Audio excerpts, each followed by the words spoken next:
On Saturday, the 14th of December, 1799, George Washington, one of the founding fathers of the United States of America, lay dying. A couple of days earlier, he'd been out riding in cold and wet weather.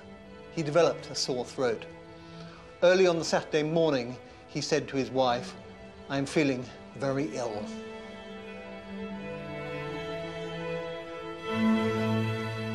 Within hours, his personal physicians had arrived, the finest in the country, the best money could buy. They had all sorts of suggestions as to what was making him ill. His humours were unbalanced, or perhaps he'd breathed in miasmas, foul air. His doctors gave him the standard medical treatment for someone who was as severely ill as he obviously was. They took a knife, found a vein, and bled him, repeatedly. They drained him of more than 4 pints of blood. By nightfall, Washington was fading fast. So his physicians applied even more scientific treatments. This Spanish fly, although it's actually a green beetle, they would have ground it up and then applied the paste to his throat. But all that did was blister the skin. He said to his doctors, "I die hard, but I'm not afraid to go." By late that evening, the first president of the United States was dead. Washington probably died from a simple infection. At the end of the 18th century, it made no difference if you were a pauper or the president. What you got was little more than quackery. But that was about to change. On the other side of the Atlantic, new ideas were beginning to prise open long-closed medieval minds. This series tells of the quest to find drugs that actually work. Drugs which could be harnessed to switch off pain. That is a very, very weird thing to do. Poisons from the natural world that we could turn to our advantage. All poisons should be considered as potential medicines. In this program, I'll be telling the extraordinary stories of those who fought an enemy armed with weapons more savage than anything we could dream of. People frequently died of infection and things like puerperal sepsis. Women died after delivering their children. We know that during the First World War, more troops died because of wound infection than because of direct hits by enemy fire. This is the story of how we learned to fight back, and by doing so, changed the course of human history.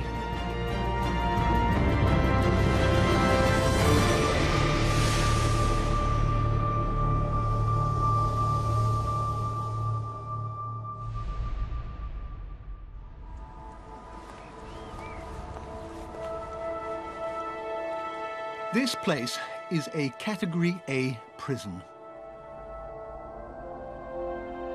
It houses the worst mass murderers in history. Serial killers who have been responsible for the fall of empires and the death of kings.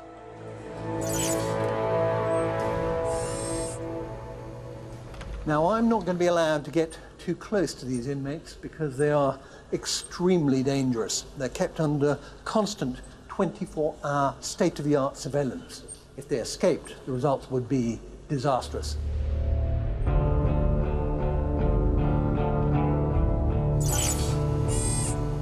The Centers for Disease Control and Prevention in Atlanta is not for those of a nervous disposition. It holds some of the world's most deadly life forms.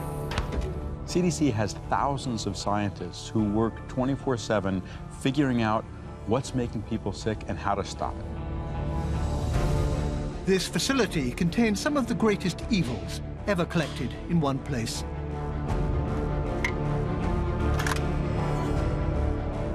This bacteria causes the plague. Your flesh dies and rots while you are still alive.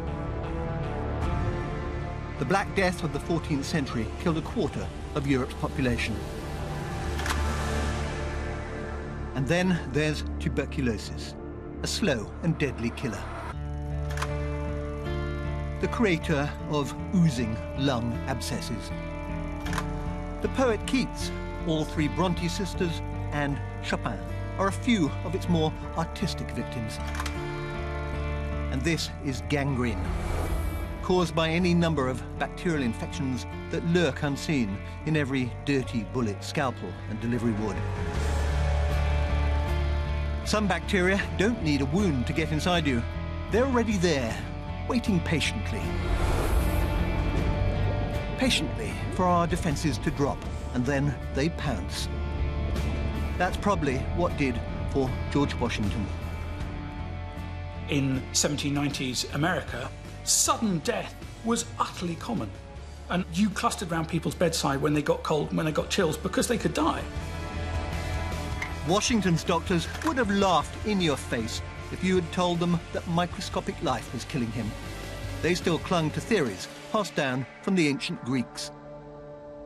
They believed that if you had a disease, the humours were out of balance. If you had a fever, you were considered to have an excess of the blood humour. Well, you were flushed after all.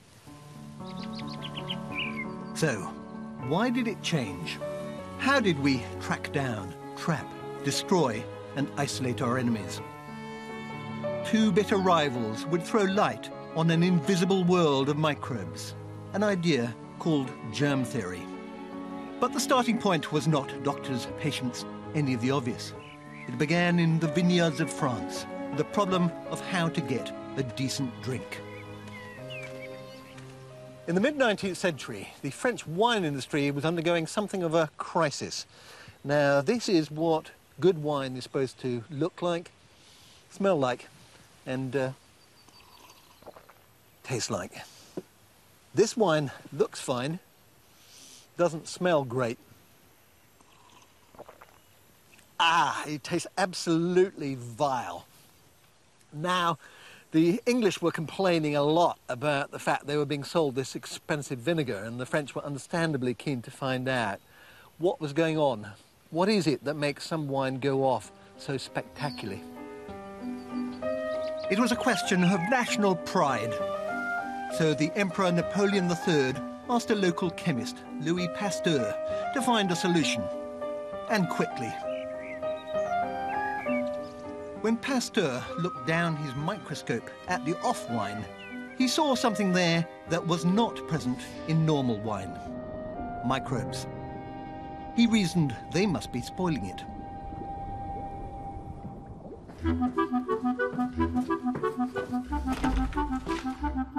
So, true to his emperor's demands, he set out to destroy them.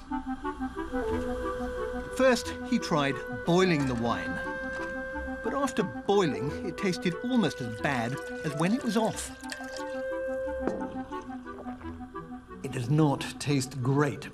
So what he had to do was he had to get the temperature just right. It had to be hot enough to kill the bacteria, but not so hot that it would spoil the wine. And after much experimentation, he found the ideal temperature, 55 degrees Celsius. So he was happy, the emperor was happy, and this technique, pasteurization, became widely used. But the really important thing about this whole wine demonstration is it got Pasteur thinking. If microbes can cause wine to go sour, what effect are they having on people? Now, before he could really develop these ideas much further, he was scooped by an unknown, a younger man, and what was worse, he was German.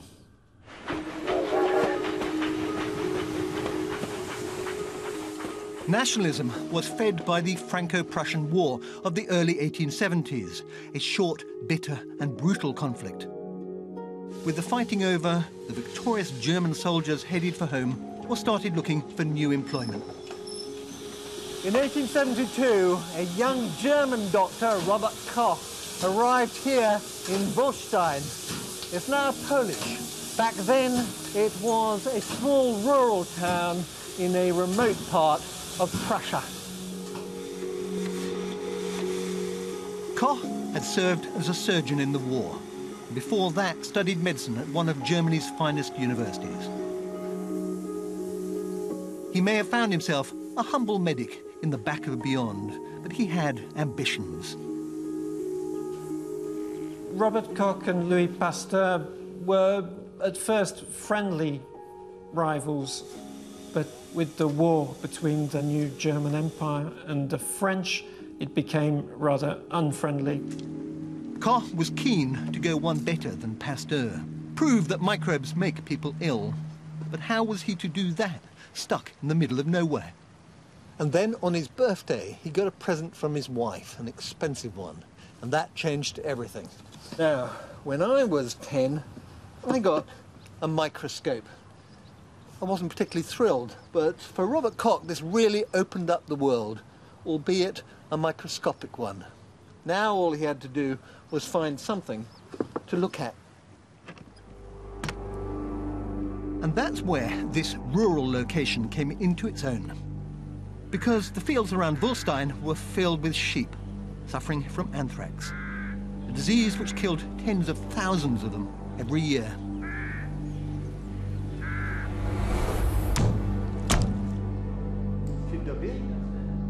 But what was bad news for Prussian farmers was good news for Robert Koch. And with the help of a local butcher, he had an ample supply of infected tissue to take here, his home. So he's got the microscope from his wife, and he's got some infected animal matter from his friend the butcher. What he does is he takes a sample and he smears it on a slide, and then he looks at the slide under the microscope. And we know what he saw because he drew them, and these are original sketches. These funny little grain-like particles here, these are anthrax bacteria.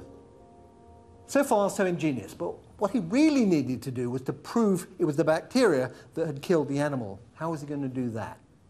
Well, what Koch did is he transferred bacteria from the infected spleen and meat into the animal's eyes. And there they grew in this sort of rich jelly medium. And when he had a lethal dose, what he did is he took a mouse and he deliberately infected the mouse with bacteria from the eye. And then he waited. Well, the mouse died. And with it died miasma theory, that age-old nonsense that it is bad air that causes infections. It clearly wasn't bad air that killed the mouse. It was bacteria. Miasma theory was replaced by germ theory, a new way of looking at disease. When hostile bacteria invade a living organism, they quickly multiply, producing toxins and enzymes which poison and destroy the tissue around them. If the body's natural defenses are overrun, the result can be death.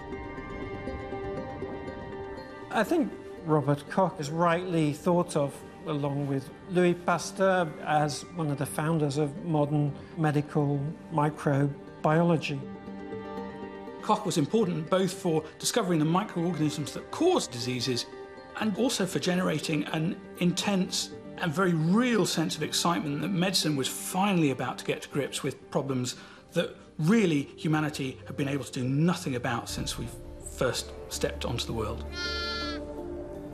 By the end of the 19th century, Pasteur and Koch had between them identified many of the microbes that cause the worst diseases, from anthrax to typhoid, cholera to TB.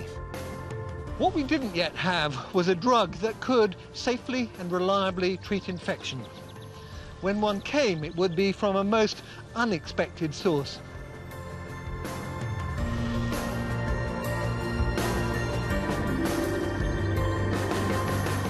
The need was certainly there.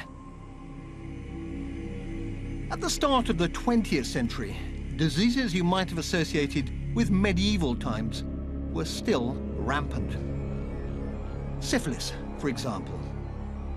Now, for centuries, doctors had used mercury to treat it. But being extremely toxic, it tended to kill the patients. So, when in this Frankfurt mansion, a scientist called Paul Ehrlich set out to find a safe and effective drug against syphilis, it was a major challenge. Fortunately, he was a real obsessive. Paul Ehrlich studied medicine in the early 1870s, but he spent an awful lot of time in the laboratory rather than in the clinic where he should have been. One of the things Ehrlich was doing was playing around with artificial dyes. The first had been discovered in 1856, and soon people went dye crazy. His favorite color was methylene blue, and with this he made a remarkable discovery, one which would set him on the path to medical greatness. Ehrlich was wonderful in showing how you could use dyes to illuminate the hidden world, the world which, even down a microscope, you wouldn't be able to see unless you coloured it with these dyes that showed physical processes. He wasted, whichever way you want to look at it, a lot of time playing around dyeing regions of biological tissue. When Ehrlich added a drop of methylene blue to tissue infected with bacteria, he noticed something astonishing. Only the bacteria were stained by the dye, not the tissue around them. Often what was needed to discover these bugs was the right stain. Get the right stain, and in amazing colours these bugs would appear before your very eyes. Now, the fact that an artificial dye will selectively stain bacteria was remarkable, but it's what Ehrlich thought next that was truly revolutionary. What he did was he noted that some compounds were toxic, and he said, what if you create selective toxicity so that you can give somebody a compound that will kill off what's making them unwell and leave them unharmed? And he famously coined the phrase from a German folk story, you could create these magic bullets, which is what we've been trying to do ever since. Now, many people thought Ehrlich was wasting his time. But he was convinced that magic bullets existed and he would discover them. Initially, he tried finding a cure for sleeping sickness. But with the help of his Japanese assistant, Sachihiro Hata, he switched his attention to a pathogen that was rather more common in Germany. Common, but horribly disfiguring. Syphilis. The end stage of syphilis was pitiful. Paralysis, insanity, and then death. There were no cures, and the only treatment, mercury, made your hair and teeth fall out before eventually destroying your entire nervous system. Ehrlich hoped to find a magic bullet that would be more selective, poisoning the bacteria, but not the rest of the body. Ehrlich thought that arsenic might be effective against syphilis. Arsenic is notoriously poisonous, but by this point, German chemists had made hundreds of different compounds of arsenic. So Ehrlich asked his assistant Harter to work his way systematically through them, hoping that amongst them would be one that was safe and effective. Harter had found a way to infect rabbits with syphilis. He now set about the unenviable task of testing arsenic compounds on them, one after the other. Some compounds killed both bacteria and rabbit. Some killed neither. Harter went through hundreds and hundreds of compounds, until finally he found one that was rather special. Compound 606. It killed the bacteria, but best of all, it left the dear old rabbit intact. This was the magic bullet they had been hoping for. Salvarsan 606 showed that Ehrlich was right, that these things were out there. All you had to do is methodically screen for them and you would find them. It showed the power of methodically screening lots of compounds, 606 compounds, to see what worked. I do think it's wonderful that it was in this building 100 years ago, through a combination of luck, logic, and sheer hard work, that they eventually found a cure for syphilis, a disease that had destroyed the lives of countless millions. The newspapers at the time carried it on the front pages. The medical profession were stunned. To be able to treat syphilis was miraculous, absolutely miraculous. By the 1920s, Salvarsan was the world's most popular drug, particularly with men. But Ehrlich's hope that it would be just the first of many magic bullets proved ill-founded. Infections caused by the most minor of injuries were still uncontrollable. People frequently died of infection, and things like puerperal sepsis, women died after delivering their children. Septic wards were gruesome places, filled with the sick, the dying, and the desperate. There were people with severe and chronic infections who tended to be there for sometimes weeks with pots under their beds draining the pus from various abscesses or infected wounds. Cleaning the wound of pus was the only way doctors, or more likely nurses, had of fighting infection. Pus is the debris left behind when the white blood cells of our immune system take on invading bacteria. But it can also become a nice, cozy home for the bacteria, a constant source of reinfection. By draining pus, doctors hoped to prevent infections reaching the blood. Because once that happened, the prognosis becomes incredibly bleak. Half of those who went into a septic ward never came out alive. But that would change thanks to the chance discovery in 1928 of a mold with remarkable antibacterial properties, penicillin.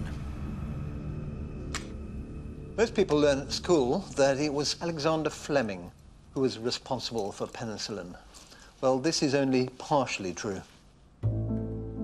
Alexander Fleming, he'd hailed from Scotland. He was a very bright student.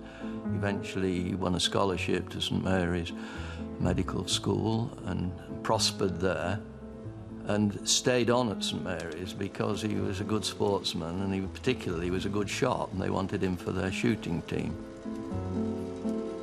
When he wasn't shooting, Fleming spent much of his time in the lab, studying staphylococci, bacteria that are commonly found on skin. And then, in August 1928, Fleming went away on holiday. When he returned, he started to examine some Petri dishes which he'd previously seeded with bacteria. And he noticed something very odd. An uninvited fungal mold. Well, I want to show you the original cultivation, which I kept. Here's the mold, and above you've got the staphylococcal colonies, but close around the mold, the colonies have disappeared. Normally, bacteria grow new cell walls before they divide. But the mold produced a substance that prevented new cell walls being made. The bacteria were unable to divide and eventually burst open, like a balloon. Fleming was lucky. It's likely that the penicillin mold had blown in from a nearby lab where they were studying fungi. But contrary to legend, he really didn't make the most of his remarkable break. He didn't really realize what he was onto.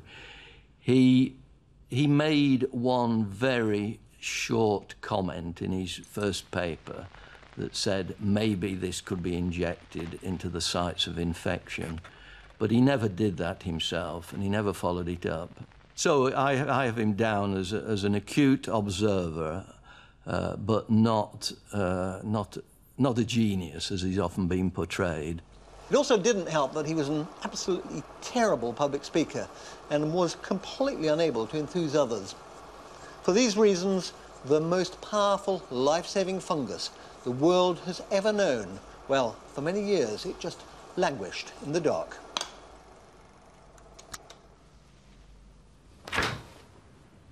And there it would remain until 1938, when researchers here at the Dunn School of Pathology in Oxford would rediscover penicillin and turn it from a medical curiosity into the greatest life-saving drug the world has ever known.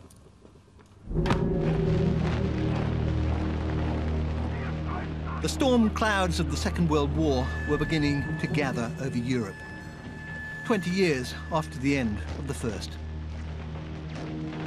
We know that during the First World War, more troops died because of wound infection than because of direct hits by enemy fire.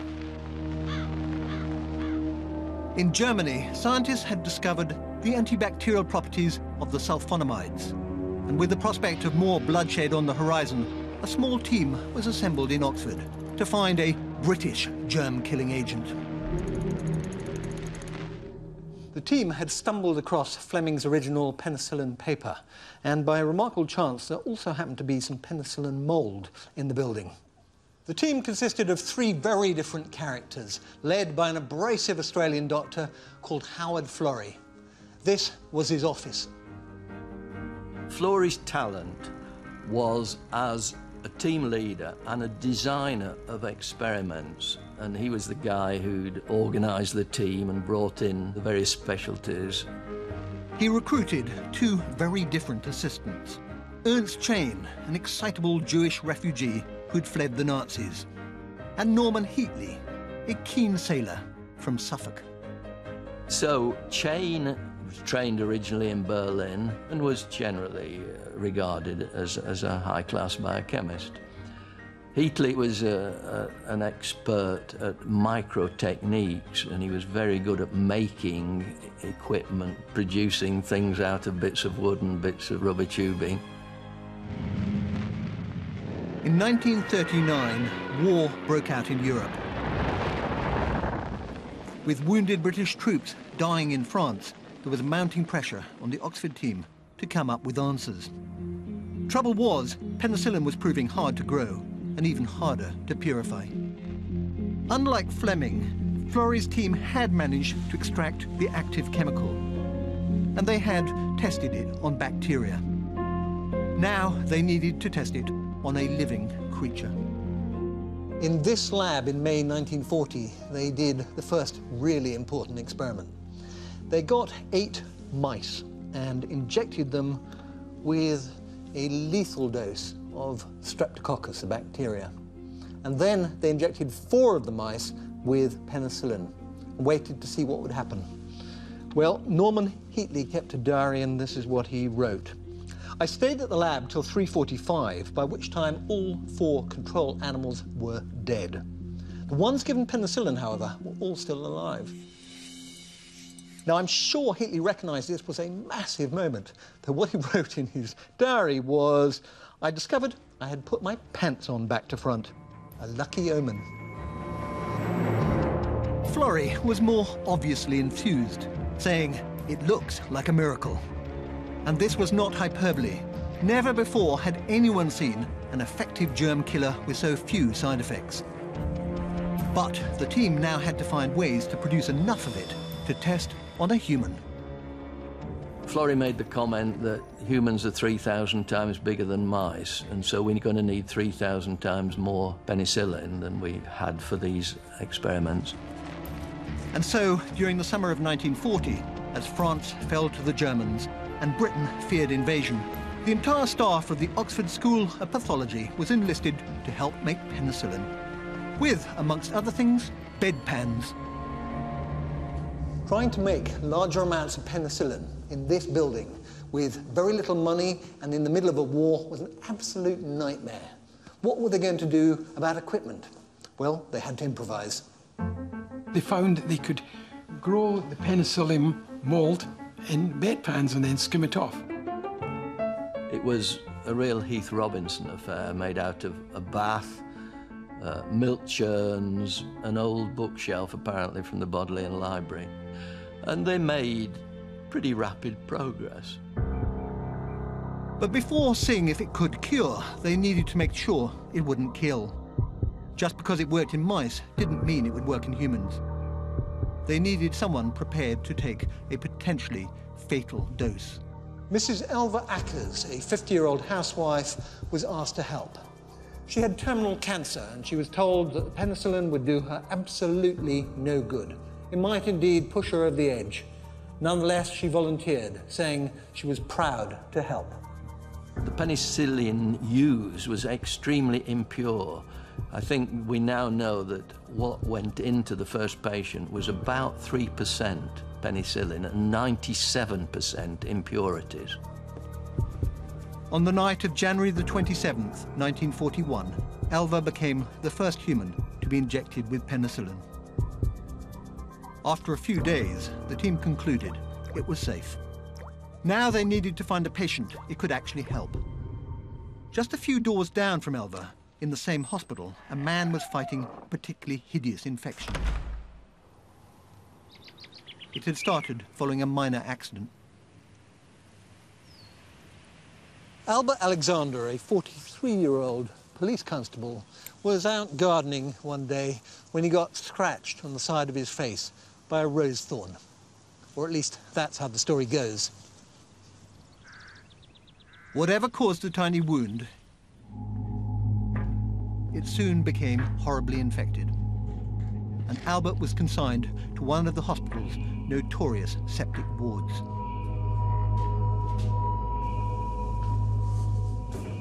This is Albert, healthy, good-looking young man. And this is Albert in hospital.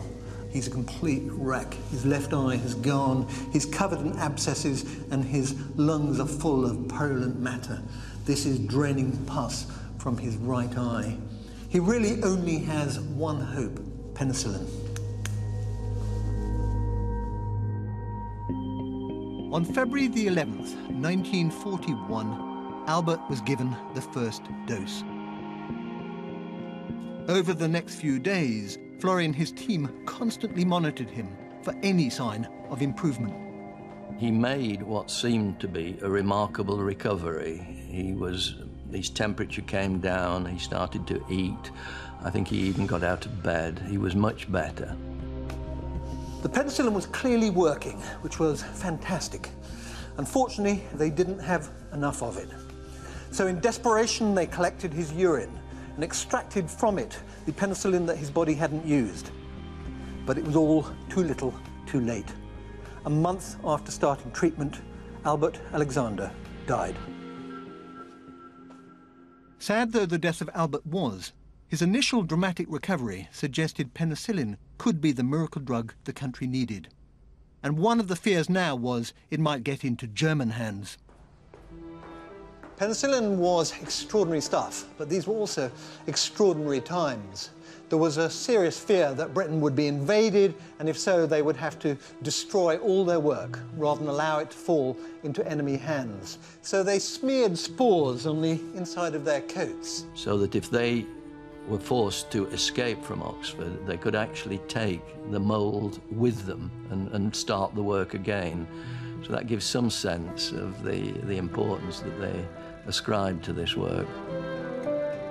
The conviction of the group was that their discovery was so important it was potentially capable of changing the course of World War II. But if the entire Dunn School, working for months, couldn't make enough of the stuff to save one man, then it wasn't going to help anyone. So that was why Florey realised the importance of upping production. But in fact, he couldn't get the British pharmaceutical industry to become involved. They were fully occupied doing things for the war effort. And so in a sort of frustration, he decided he'd have to go to America.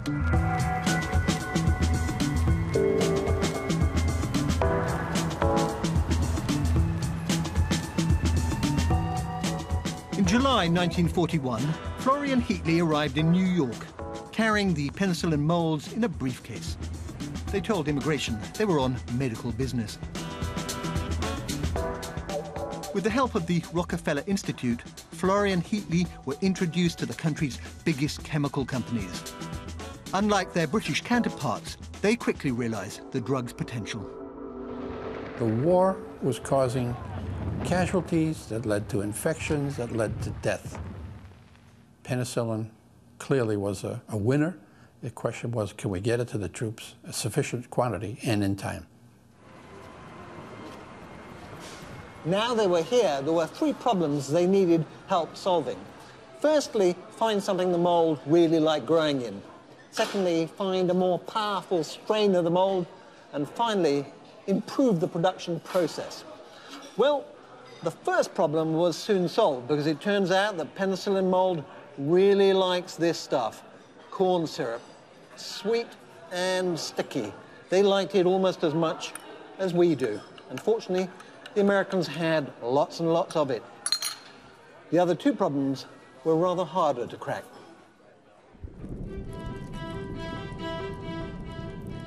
The problem with the penicillin mold they were using was it was still based on Fleming's original mold.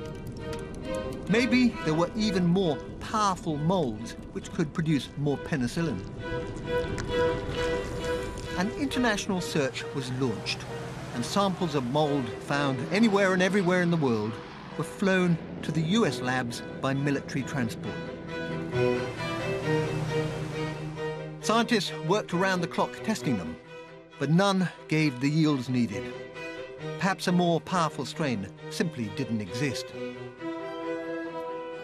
And then there was a wonderful twist. Now, the story goes that a woman called Mary Hunt, who worked for the US Department of Agriculture, was wandering through the fruit markets, as she often did, looking not so much for fresh fruit as for something really rotten. And one wonderful day, she came across this, a moldy melon. And they took this off to be tested, and it turned out that the mold was a really powerful source of penicillin, so much so that for a while it became the source of almost all the world's penicillin. But despite these improvements, the inefficiency of the actual production process meant that by 1943 there was still only enough penicillin to treat a lucky few. The standard techniques were large, wide-bottomed flasks. Because you had a single layer of mold producing, the yields from each flask were minimal. And the need for penicillin had never been more urgent. D-Day, the greatest amphibious invasion in history, was only months away. Casualties were going to be horrific. Penicillin was the US military's second top research priority after the Manhattan Project, after nuclear weapons. It was then that a small chemical company based in this building in Brooklyn called Pfizer got involved. Now, these days, Pfizer is better known for its anti-impotence drug, Viagra. But back then, they produced citric acid used in fizzy drinks. Now, they realized, as everyone else had, that if you just grow penicillin on the surface of a liquid, then that is going to be really inefficient. What you want to do is grow it throughout the liquid. The problem is that penicillin needs oxygen to grow. So they came up with a solution which they hoped would work. The oxygenation came with a tube introduced into the medium into which oxygen was pumped. But you couldn't put too much and you couldn't put too little. So learning how much was right was key. There was absolutely no guarantee the technique would work. But the company took a gamble. Because of wartime shortages, they had to convert an old Brooklyn ice factory, scrounging a boiler from Indiana and a lift from Long Island.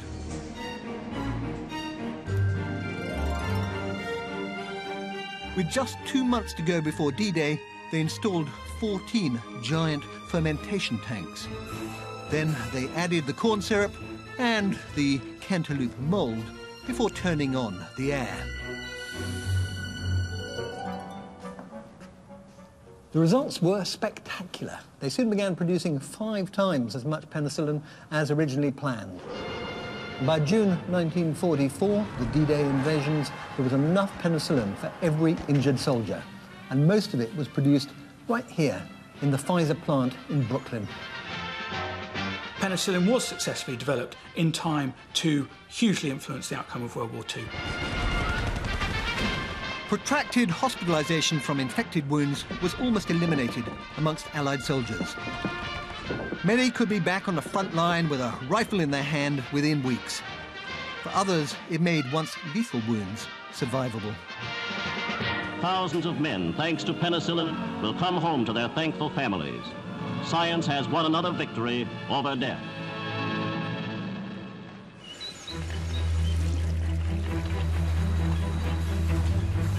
Hopes were high and largely justified. These pictures show a little girl going from death's door to happy in just a few days. No longer would a scratch from a rose thorn or a minor cut lead to a hideous death. Now, it all started with Alexander Fleming and his chance observation, but without Florey and the Oxford team, who knows when the mould would have been made into a safe and effective drug.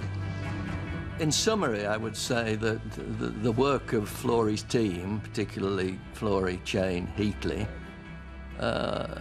resulted in the greatest medical advance of the 20th century and gave us a new way of looking at the treatment of infectious diseases. Penicillin heralded the dawn of the antibiotic age, and in the years that followed, further antibiotics were discovered and developed that made the incurable curable and changed what was once fatal into no more than a minor illness. Prior to antibiotics, prior to penicillin, we really did live in a world where you could be young, fit and healthy one day, get a cold next and be dead by the end of the week. For the first time in human history, we seem to have the germs on the run.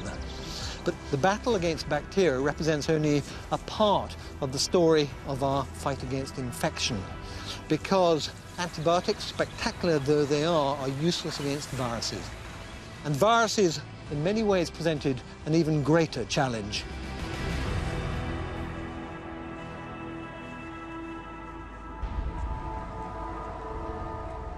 And that's why, along with all the deadly bacteria held here at the Centres for Disease Control, there's also a wing for viruses.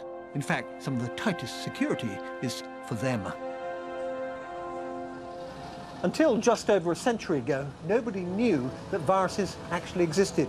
And it wasn't until the 1930s, with the invention of the electron microscope, it was actually possible to see them.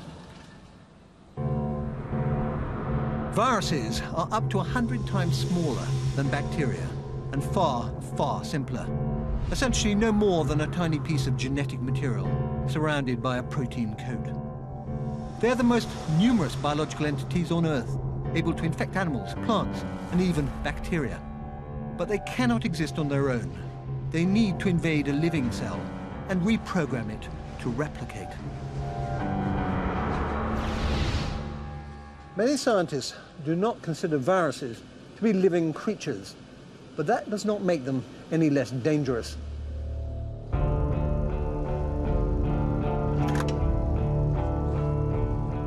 This is an influenza virus. It is a master of disguise, able to evade the body's immune system by constantly mutating.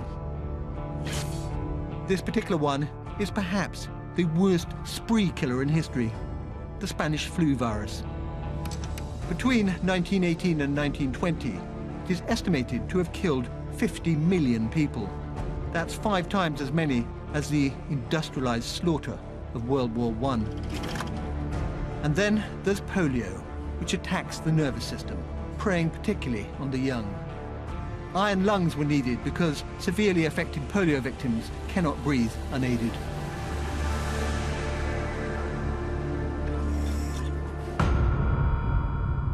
But there is one virus here that has killed more than any other, and in the most grisly manner. It has killed Japanese emperors and European kings. It wiped out 90% of the Aztecs and brought down their empire. It was responsible for the deaths of at least 300 million people in the 20th century alone. It is, of course, smallpox. Smallpox throughout all of history, going back at least 3,500 years, has been the most serious pestilence that man has endured. And the death rate was approximately 30%. The smallpox virus is held in a level 4 containment lab, which is about as secure as it is possible to get. And this is as far as I am allowed to go. And granted what a horrible disease it is, it's about as close as I feel I really want to get. Those unfortunate enough to catch this airborne disease were often hideously disfigured and suffered excruciating pain. And it'll develop first as little tiny pimples, and then the individual will be covered with these pustular lesions, particularly in the face, the arms and the legs, but over the whole body.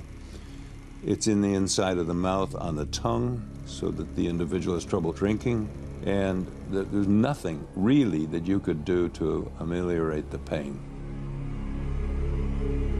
There is no cure, and antibiotics are useless against it. Smallpox is a monster.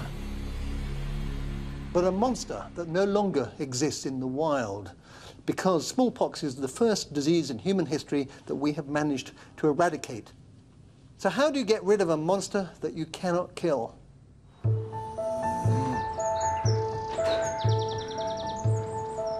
The answer, as with Pasteur and Koch, came from a rural setting. It all began more than a century before anyone knew that viruses even existed. As a young man, 18th century English doctor Edward Jenner had heard a milkmaid bragging that she would never get smallpox because she had previously been infected by cowpox.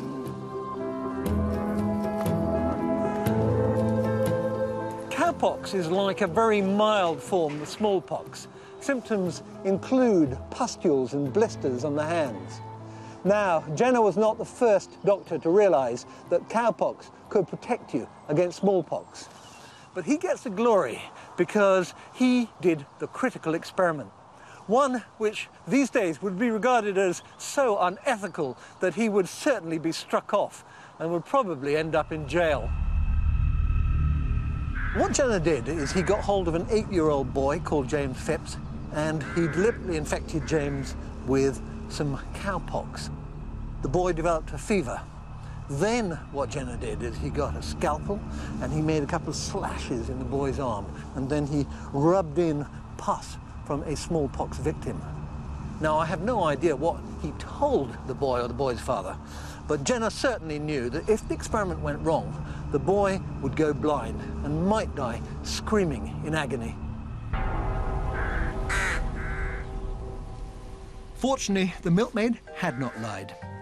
Cowpox did provide immunity to smallpox, and as far as we know, James lived happily ever after. Jenner called his discovery vaccination, after Vacar, the cow, and it relied on one simple principle.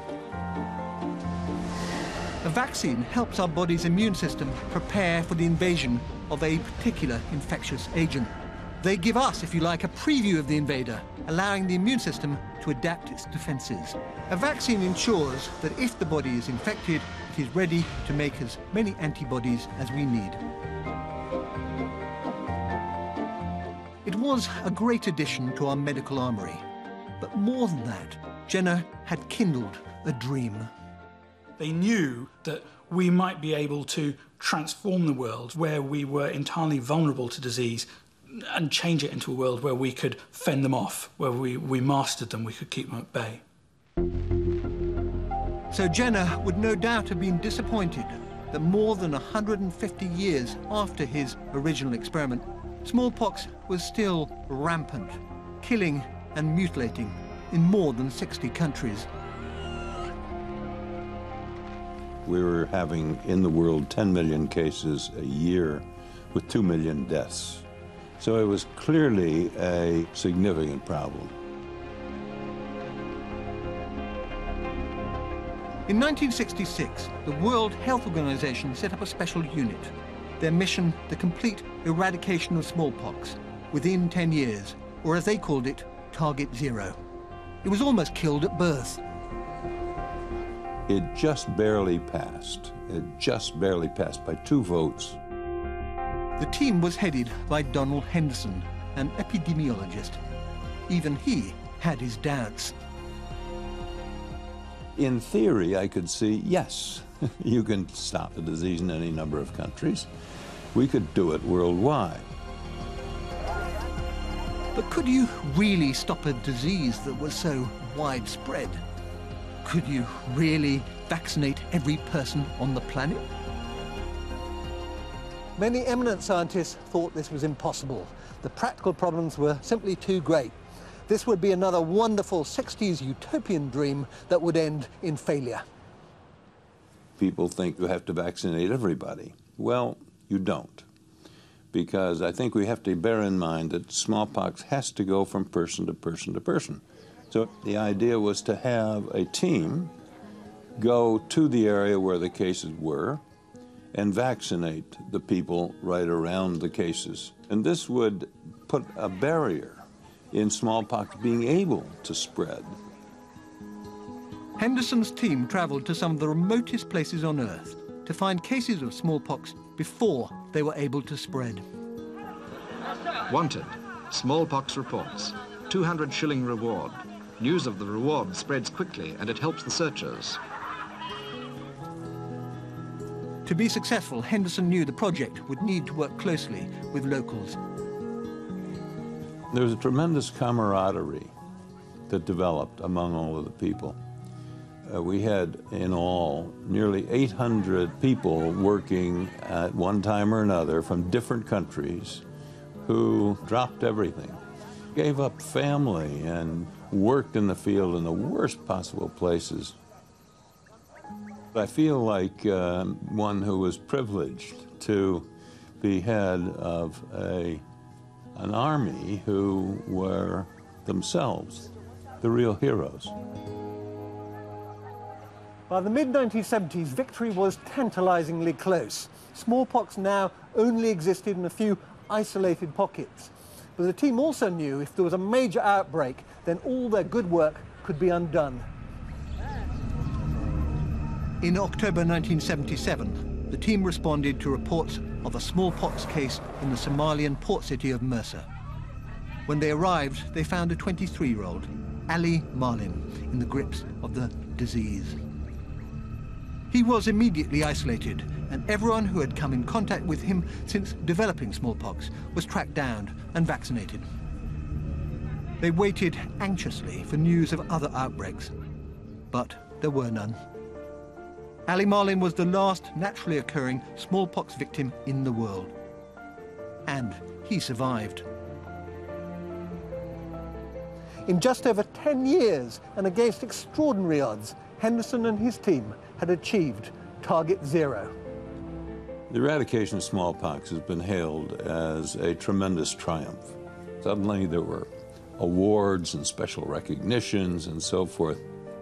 It was a watershed event in terms of an international program, which set as a goal a time frame and succeeded.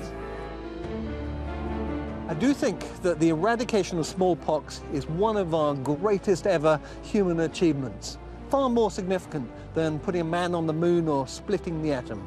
It is an absolute triumph of science and international cooperation.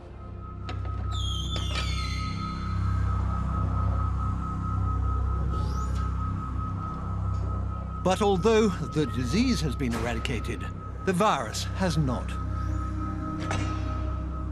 The CDC and Russia are the only two laboratories in the world authorized by the World Health Organization to continue to hold the smallpox virus. We do that so that if it were to come back, we would be fully prepared. The fear is that a rogue state or terrorist might somehow acquire the virus and use it as a biological weapon.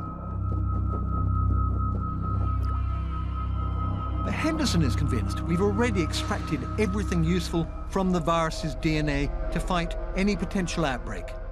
And the risks of us keeping something so lethal are simply too great. I've been very clear on this since 1995. We should destroy the virus. Regardless of the ongoing debate, the eradication of smallpox was the catalyst for something much larger.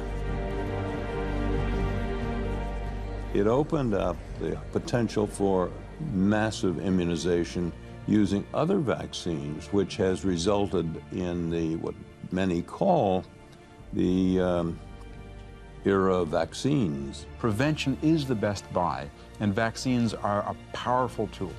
We're continuing to create new and better vaccines that can reduce illnesses, whether it's hepatitis C or human papillomavirus or measles or polio. In Victorian times, before vaccines were generally available, infant mortality was horrific. And a lot of that was due to infections, which today we just shrug off because babies are immunized. Life expectancy has increased, infectious diseases are on the run, but if we let down our guard, we'll be in trouble.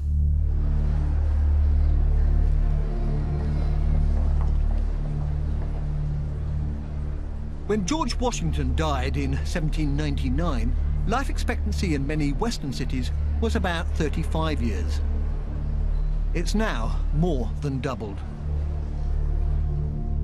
Over the last 200 years, a combination of astute observations, dogged perseverance and sheer good luck has seen science firstly identify the microbes that cause infections and then develop antibiotics and vaccines to fight them. Bacteria and viruses are on the back foot. For now. It is unusual, very, very unusual now, for any of us to die when we're very young. But talk of victory over disease is premature. Our increasingly populated mobile world means we are more vulnerable to pandemics than ever before.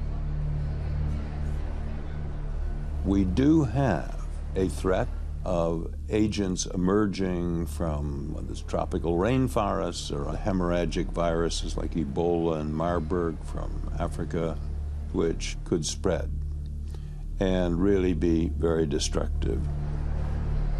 And there is a very real danger of a flu virus mutating into something more lethal.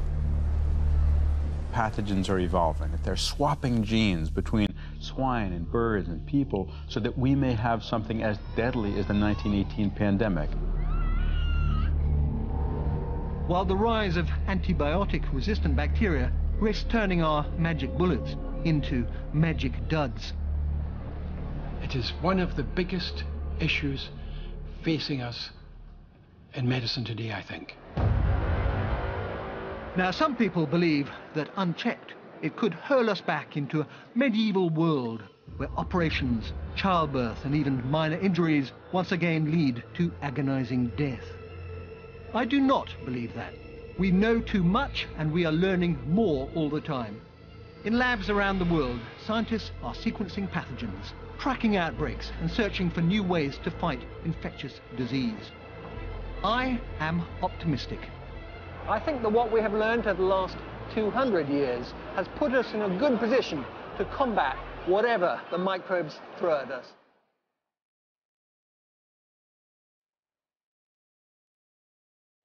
And in the next program, I'm going to find out how we turn some of the world's most dangerous poisons into some of our most effective medicines.